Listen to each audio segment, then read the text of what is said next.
On va maintenant s'intéresser à des lois de probabilité que l'on appelle lois classiques ou usuelles, que l'on retrouve très régulièrement dans les exercices et pour lesquelles on va donner les résultats ici importants à connaître, que l'on peut utiliser directement sans avoir à tout redémontrer. Alors la première loi que l'on va voir ensemble, eh bien, c'est la loi uniforme. Une variable aléatoire grand X suit la loi uniforme sur un n si, premièrement, les valeurs prises par x, donc l'univers image de x, eh bien c'est 1, 2, etc.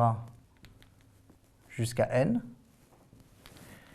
avec évidemment n strictement positif, un entier strictement positif, et si, quel que soit i appartenant à un n, donc quelle que soit la valeur que je prenne pour l'indice, la probabilité que grand X est égal à xi vaut 1 sur n.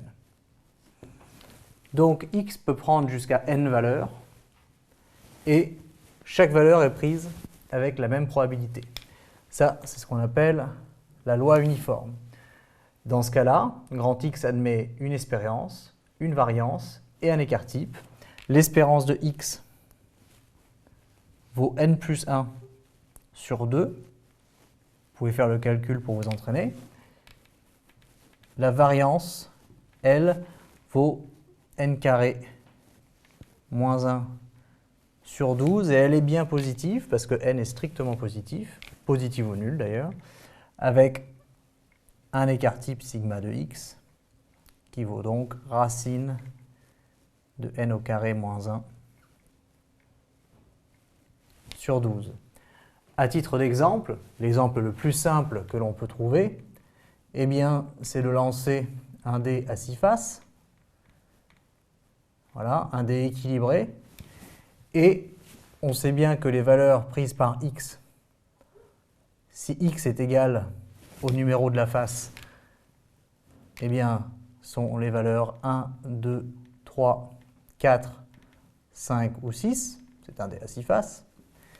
Et la probabilité, quel que soit i dans 1, 6, la probabilité que grand X soit égal à xi, c'est-à-dire à 1, 2, 3, 4, 5 ou 6, eh bien, vaut toujours un sixième en supposant le dé équilibré.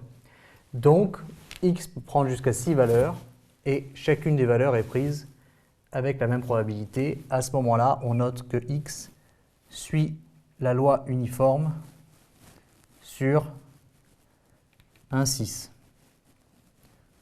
Voilà. Ou encore, on peut noter u de 6. Ça veut dire qu'implicitement, on sait qu'on part de 1 et qu'on va jusqu'à 6. Ici, dans ces cas-là, on notera grand X suit la loi uniforme sur un n, si on veut être très clair, ou alors directement u de n.